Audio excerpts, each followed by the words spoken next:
हाँ जी, नमस्कार दोस्तों। आप सभी का स्वागत है हमारे YouTube चैनल अज्जू एजुकेशन पर। तो जिसने भी अभी तक चैनल को सब्सक्राइब नहीं किया, जल्दी से चैनल को सब्सक्राइब कर लीजिए, साथ में दबा लीजिए बेल आइकन का बटन। तो दोस्तों आज हम स्टार्ट करने वाले हैं इलेक्ट्रिशियन थ्योरी का ऑनलाइन प्रैक्टिस टेस्ट नंबर 25। इससे पहले हम आप सभी के 24 ऑनलाइन टेस्ट ले चुके हैं।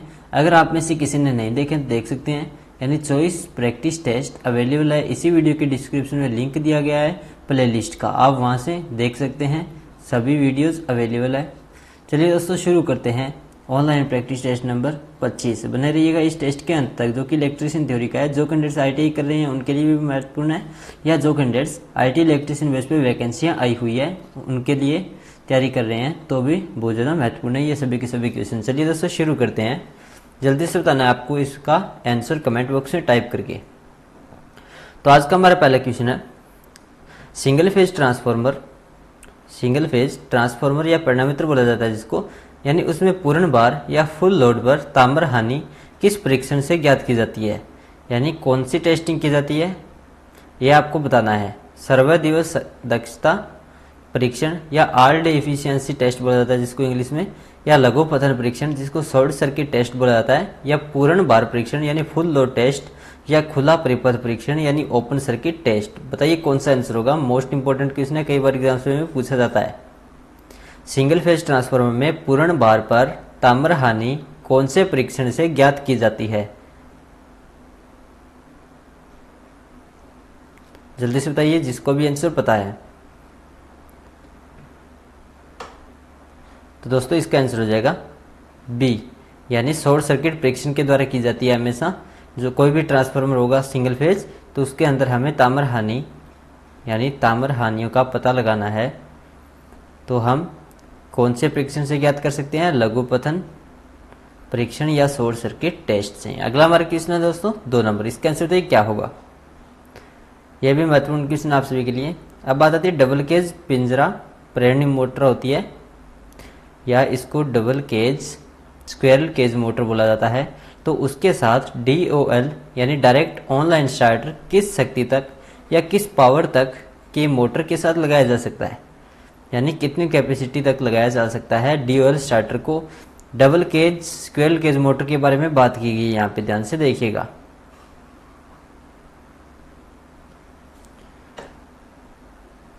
डबल केज स्क्विरल मोटर होती है, उनके साथ DOL स्टार्टर है वो किस शक्ति तक की मोटर के साथ लगाया जा सकता है। मोस्ट इंपोर्टेंट है ये भी।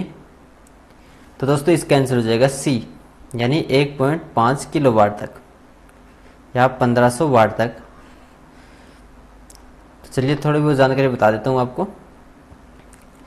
तो आपने देखा होगा डबल केज पिंजरा प्रेरणी मोटर होती है, उसके साथ DOL स्टार्ट होता है, वो 1.5 किलोवाट शक्ति तक के मोटरों के साथ ही लगाया जाता है। यानी इससे जो बड़ी मोटर होगी उनके साथ हम उपयोग नहीं कर सकते DOL स्टार्टर को। यानी वैसे सामान्यतः हम बात करें, यानी 3 अश्व शक्ति या 3 HP से लेकर अधिकतम 5 HP तक की मोटर होती है, जो कि स्क्विरल केज प्रकार की होती है।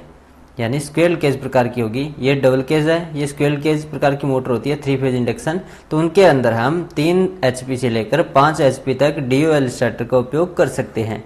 ये आपको ध्यान रखना है, नोट कर दीजिए ना इसको। यानी जो डबल केज पिंजरा प्रेरण मोटर होती है उसके अंदर तो हम सिर्फ और सिर्फ 1.5 किलोवाट तक कर सकते हैं, लेकिन जो स्क्विरल केज प्रकार की इंडक्शन मोटर होती है 3 फेज, तो उनके अंदर हम 3 से लेकर 5 HP तक कर सकते हैं डायरेक्ट ऑनलाइन स्टार्टर का उपयोग। समझे आगे होगा आप सभी को। अगला हमारा क्वेश्चन दोस्तों 3 नंबर। इसका आंसर तो क्या होगा। अब बात आती है अधिक वोल्टता पतन कराने वाली युक्ति कौन सी होती है, ट्रैक, डायक या SCR या UJT। कौन सा आंसर होगा दोस्तों। अधिक वोल्टता पतन कराने वाली युक्ति कौन सी होती है। तो सिंपल सा क्वेश्चन है, इसका आंसर हो जाएगा D, यानी UJT होती है। चलिए बता देता हूँ आपको इसके बारे में थोड़ी बहुत जानकारी आपको UJT के बारे में।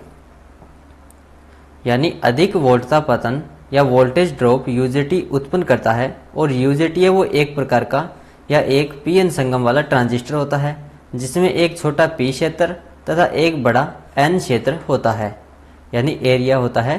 यानी N क्षेत्र से 2 संयोजक तार यानी बेस 1 और बेस 2 निकाले जाते हैं, जिनके बीच 5 से 10 किलो ओम प्रतिरोध होता है। यानी एक होता है P, एक होता है N। जो N संयोजक होगा उनके अंदर से दो बेस निकाले जाते हैं या दो तार निकाले जाते हैं, जिनको अलग अलग बोला जाता है। एक को बेस 1 बोला जाता है, एक को बेस 2 बोला जाता है। इन दोनों के बीच में जो रेजिस्टेंस होता है वो कितना होता है, 5 से लेकर 10 किलो ओम या 1000 ओम मान लीजिए। समझे आगे होगा आपसी को, यानी होता है। और इसका उपयोग है वो निम्न आवृत्ति वाले ओसिलेटर तथा टाइमर परिपथों में किया जाता है। समझे आगे होगा आपसी को, यानी यूजेटी होता है वो सबसे ज़्यादा अधिक वोल्टापतन करने वाला उपकरण होता है। समझे आगे होगा। अगला हमारा क्वेश्चन दोस्तों 4 नंबर, इसका आंसर बताइए क्या होगा। अब बात आती है सौर सेलों की अपेक्षित जो दक्षता होती है वो निम्नलिखित के बीच होती है, यानी किसके बीच होती है उसकी अपेक्षित दक्षता। जो सौर सेल होते हैं उनकी दक्षता लगभग कितनी मानी जाती है, 10 से 5%, 25 से 35%, या 45 से 60%, या 70 से 85%। जल्दी से बताइए जिसको भी आंसर पता है।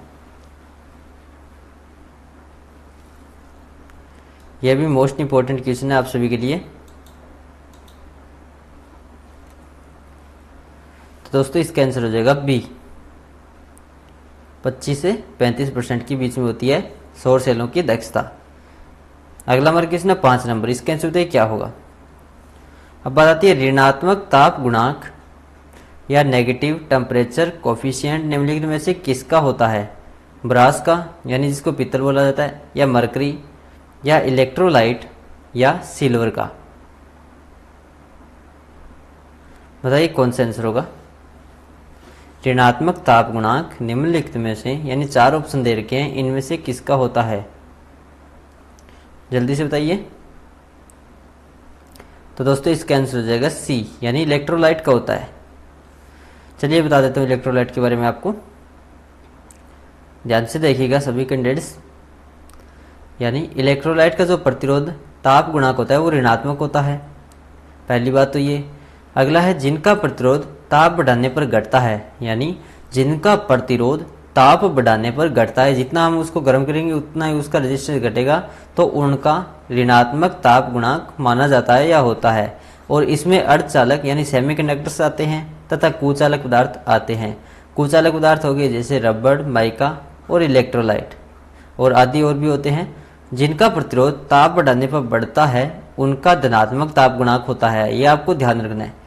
यानी ताप को बढ़ाने पर जिनका प्रतिरोध बढ़ता है वो तो हमेशा धनात्मक ताप गुणांक होंगे, और जिनका प्रतिरोध ताप को बढ़ाने पर घटता है वो हमेशा ऋणात्मक ताप गुणांक माने जाते हैं। और जो धनात्मक ताप गुणांक होते हैं उसके अंदर ये धातुएं आ जाती है जो कि विद्युत की सुचालक होती है, चांदी, तांबा, पीतल, मरकरी वगैरह। समझे आगे होगा आप सभी को। अगला हमारा क्वेश्चन है दोस्तों 6 नंबर, इसका आंसर बताइए क्या होगा।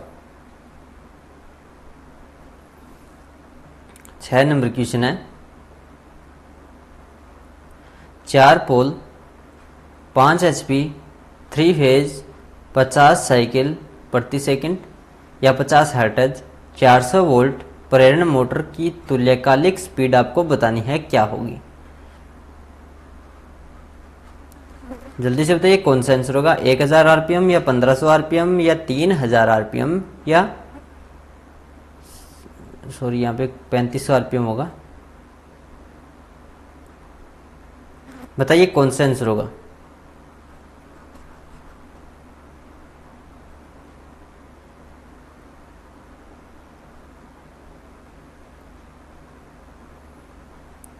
चार पोल 5 HP 3 फेज 50 साइकिल 400 वोल्ट प्रेरण मोटर या इंडक्शन मोटर है, तो आपको उसकी तुल्यकालिक स्पीड बतानी है। तो दोस्तों इसका आंसर हो जाएगा, चलिए बता देता हूँ मैं आपको। इसका एक सूत्र होता है सिंक्रोनस स्पीड निकालने का, NS। S क्यों लगाया जाता है, यानी सिंक्रोनस N से हो गया स्पीड या उसकी गति, बराबर में होता है 120 इंटू F। F यानी फ्रिक्वेंसी, फ्रिक्वेंसी कितनी है 50। आपको इतना ही ध्यान रखना है फ्रिक्वेंसी कितनी है, बटा में पोल्स कितने देखे हैं, यानी P होता है, तो पोल्स कितने हो गए 4। बस इतना ही आपको सूत्र के अंदर रखना है और सोल्व कर देना है, अपने आप आंसर आ जाएगा। NS बराबर में 120 इंटू F बटा में P हो जाएगा। और F का मान हमने 50 रख दिया क्योंकि ये देखिए यहाँ पे साइकिल कितने दे रखे हैं 50, पोल्स कितने दे रखे हैं 4, ये बटा में आ गया। तो अब कर दीजिए इसको सॉल्व। 4 को 120 से काटा 30 आया, 30 को 50 से मल्टीप्लाई किया, 50 दिया लगभग आ गया 1500, 50 यानी 1500 आरपीएम हो गया दोस्तों इसका राइट आंसर। तो इसके अंदर देखिए कौन सा होगा, यानी बी आंसर हो जाएगा इसका राइट, 1500 राउंड प्रति मिनट। अगला हमारा क्वेश्चन है दोस्तों 7 नंबर, इसका आंसर बताइए क्या होगा। यह भी मोस्ट इंपॉर्टेंट है आप सभी के लिए। किसी कोणीय स्थिति पर स्टेटर वाइंडिंग, रोटर वाइंडिंग, वायु अंतराल में से अधिक ऊर्जा कहाँ पर संचित होती है। वाइंडिंग में होती है या स्टेटर में होती है या वायु अंतराल में होती है या रोटर में होती है। यह टेक्निकल हेल्पर में पूछा गया था। मोस्ट इंपॉर्टेंट क्वेश्चन है दोस्तों।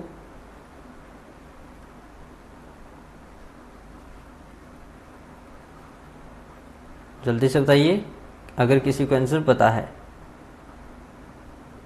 किसी कोणीय स्थिति पर स्टेटर वाइंडिंग, रोटर वाइंडिंग, वायु अंतराल में से अधिकतम ऊर्जा कहाँ संचित होती है। तो दोस्तों इसका आंसर हो जाएगा सी, यानी वायु अंतराल में होती है। ये आपको ध्यान रखना है। चलिए बता देता हूँ इसके बारे में कैसे होती है वायु अंतराल में। ध्यान से देखिएगा जितने कैंडिडेट्स देख रहे हैं। यानी जब प्रतिष्ठम, जिसको रिलैक्टेंस बोला जाता है, प्रतिष्ठम को क्या बोला जाता है, रिलैक्टेंस। कई बार हम बोलते हैं रिलैक्टेंस मोटर या उसको प्रतिष्ठम भी बोला जाता है। तो अगर रिलैक्टेंस उच्च हो तो या हाई हो तो उस स्थिति में स्टेटर वाइंडिंग, रोटर वाइंडिंग और वायु अंतराल, वायु अंतराल को क्या बोला जाता है, एयर गैप। तो उसमें से किसी भी कोणीय स्थिति या एंगुलर पोजीशन पर अधिकतम ऊर्जा का जो संग्रहण होता है या मैक्सिमम एनर्जी स्टोरेज होती है, उसको वायु अंतराल या एयर गैप वहाँ पर होता है। ये आपको ध्यान रखना है। समझे आ गया आप सभी को। यानी रिलैक्टेंस उच्च हो उस स्थिति में स्टेटर वाइंडिंग और रोटर वाइंडिंग और वायु अंतराल में से किसी भी कोणीय स्थिति पर अधिकतम ऊर्जा का संग्रहण वायु अंतराल में होता है हमेशा। इसीलिए इसका आंसर क्या होगा, एयर गैप यानी वायु अंतराल। अगला हमारा क्वेश्चन 8 नंबर, इसका आंसर बताइए क्या होगा। अब बात आती है इलेक्ट्रोलाइसिस से संबंधित फैराडे के पहले नियम को किसके रूप में व्यक्त किया जाता है। M बराबर जेड टी में, या M बराबर आई टी में, या M बराबर जेड आई में, या M बराबर जेड आई टी में। बताइए कौन सा आंसर होगा जल्दी से। इलेक्ट्रोलाइसिस से संबंधित फैराडे के पहले नियम को किसके रूप में व्यक्त किया जाता है।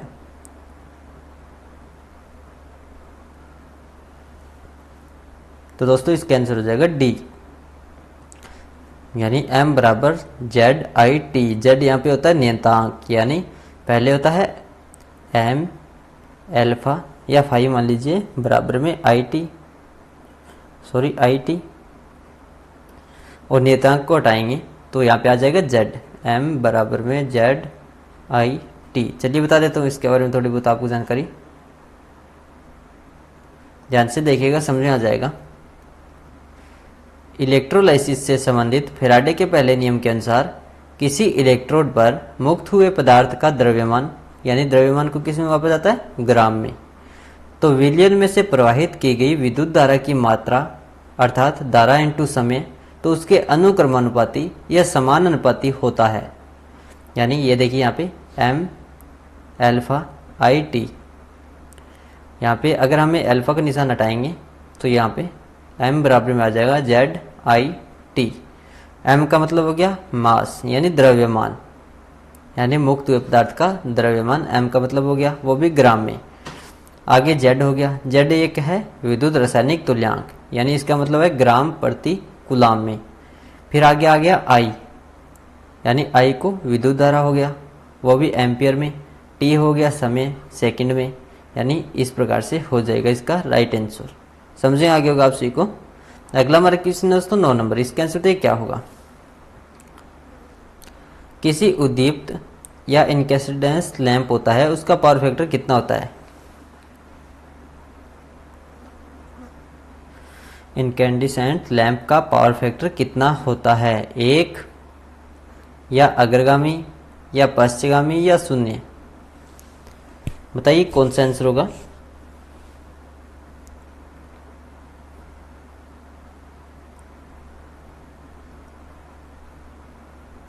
तो दोस्तों इसका आंसर हो जाएगा ए, यानी एक होता है हमेशा इनकैंडिसेंट लैंप का। चलिए बता देता हूँ, किसी उद्दीप्त या इनकैंडिसेंट लैंप का पावर फैक्टर होता है वो एक होता है। जिस लैंप से विद्युत धारा प्रवाहित करने पर ऊष्मा और प्रकाश दोनों उत्पन्न होते हैं उसे उद्दीप्त लैंप बोला जाता है। यानी ऊष्मा और प्रकाश दोनों जिस बल्ब में या जिस लैंप में उत्पन्न होंगे उसको इनकैंडिसेंट लैंप बोला जाता है। अगला हमारा क्वेश्चन है 10 नंबर। इसका आंसर बताइए क्या होगा। विद्युत मापी उपकरणों में स्प्रिंग होती है वो किसकी बनाई जाती है, फॉस्फोर कांसे की या तांबे की या एल्यूमिनियम की या पीतल की। बताइए कौन सा आंसर होगा। विद्युत मापी उपकरणों में स्प्रिंग किसकी बनाई जाती है।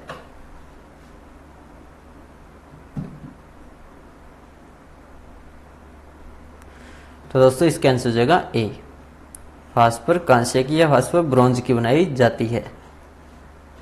अगला हमारे क्वेश्चन 11 नंबर। इसका आंसर तो क्या होगा। पीपीई का पूरा नाम क्या होता है। पीपीई का पूरा नाम क्या है। पर्सनल परफेक्ट इक्विपमेंट या पर्सनल परफेक्ट इक्विपमेंट या पर्सन प्रोटेक्टिव इक्विपमेंट या पर्सनल प्रोटेक्टिव इक्विपमेंट। कौन सा आंसर होगा दोस्तों, जल्दी से बताइए, मोस्ट इंपॉर्टेंट है।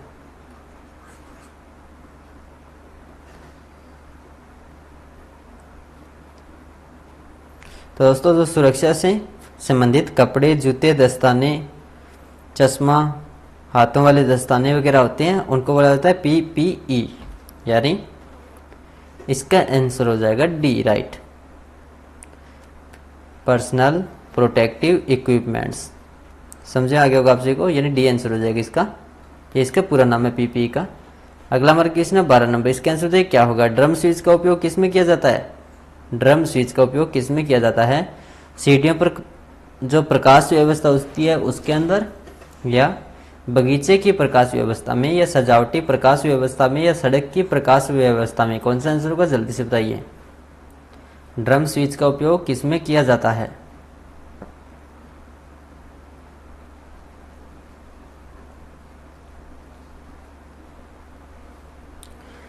तो दोस्तों इसका आंसर हो जाएगा सी, यानी सजावटी प्रकाश व्यवस्था में किया जाता है। इसके बारे में बता देता हूँ आपको, ध्यान से देखिएगा थोड़ा। ड्रम स्विच का उपयोग सजावटी प्रकाश व्यवस्था में किया जाता है जिसमें एक कम गति की मोटर के द्वारा ड्रम स्विच को घुमाया जाता है जो कि एक साथ कई परिपथों को एक नियत गति पर ऑन या ऑफ करती है। अगला हमारा क्वेश्चन है दोस्तों 13 नंबर। इसके आंसर बताइए क्या होगा। अब बात आती है बैक पिच की, यानी पश्च अंतराल बोला जाता है जिसको। तो उस शब्द आमतौर पर किसके संदर्भ में प्रयुक्त होता है। डीसी मोटर के स्टार्टर वाइंडिंग से संबंधित है, या प्रत्यावर्तित वाइंडिंग में, यानी अल्टरनेटर की जो वाइंडिंग होती है उसमें, या एसी मोटर की वाइंडिंग में, या डीसी आर्मेचर की वाइंडिंग में। बताइए कौन सा आंसर होगा, मोस्ट इंपोर्टेंट है। बैक पिच शब्द आमतौर पर किसके संदर्भ में व्यक्त किया जाता है या प्रयुक्त होता है। तो दोस्तों इसका आंसर हो जाएगा डी, डीसी आर्मेचर वाइंडिंग से संबंधित होता है। चलिए बता देता हूं, यानी पश्च अंतराल या बैक पिच शब्द आमतौर पर डीसी आर्मेचर वाइंडिंग के संदर्भ में प्रयुक्त होता है। आर्मेचर के पीछे की ओर, कम्यूटेटर के दूसरी ओर, यानी आर्मेचर के तो पीछे की ओर और कम्यूटेटर के दूसरी ओर एक कॉइल की दो एक्टिव साइड्स के बीच दूरी बैक पिच कहलाती है, और यह दूरी भी स्लॉट्स अथवा चालकों की संख्या के रूप में व्यक्त की जाती है। समझे आगे होगा आप सभी को। अगला हमारा क्वेश्चन दोस्तों 14 नंबर। इसका आंसर बताइए क्या होगा। बैटरी का ट्रिकल चार्जिंग किसके द्वारा आवेशित होता है। बैटरी का ट्रिकल चार्जिंग किसके द्वारा आवेशित होता है। अधिक भार करंट, निम्न भार करंट, या बहुत कम करंट, या पूर्ण भार करंट। जल्दी से बताइए कौन सा आंसर होगा, मोस्ट इंपॉर्टेंट है आप सभी के लिए। तो दोस्तों इसका आंसर हो जाएगा सी, यानी बहुत कम करंट के लिए, यानी बहुत ही ज़्यादा कम करंट पर बैटरी को चार्ज करना ट्रिकल चार्जिंग कहलाता है। ये क्यों की जाती है, क्योंकि सल्फेशन दोष पैदा हो जाता है, या दृढ़ता, यानी काफ़ी टाइम तक हम बैटरी को यूज़ नहीं करते हैं तो उसके अंदर दृढ़ता का ये दोष पैदा हो जाता है, या जिसको सल्फेशन बोला जाता है। प्लेटें कठोर हो जाती है, बाद में उसको धीरे धीरे कम करंट पर चार्ज किया जाता है। यानी बैटरी का ट्रिकल चार्जिंग बहुत कम धारा के द्वारा आवेशित होती है और सल्फेशन दोषयुक्त लेड एसिड बैटरी को पुनः कार्य अवस्था में लाने के लिए अति निम्न विद्युत धारा दर यानी सामान्य चार्जिंग दर का 2 से सिर्फ 3% तक ही हिस्सा उसको चार्जिंग के लिए दिया जाता है, तो उसी को ट्रिकल चार्जिंग बोलते हैं। और इस विधि द्वारा किसी भी बैटरी को चार्ज करने में 1 सप्ताह से ज़्यादा टाइम लग सकता है। समझें आगे होगा आप सभी को। अगला हमारा क्वेश्चन दोस्तों 15 नंबर इसके आंसर होते क्या होगा। किसी पावर ट्रांसफार्मर होता है या परिणामित्र होता है, तो उसमें टैपिंग स्विच होता है, वो किससे जुड़ा होता है, सेकेंडरी वाइंडिंग से या प्राइमरी वाइंडिंग से या एचटी लाइन से यानी हाई टेंशन लाइन से या प्राइमरी और सेकेंडरी वाइंडिंग दोनों से। बताइए कौन सा आंसर होगा, मोस्ट इंपॉर्टेंट है आप सभी के लिए।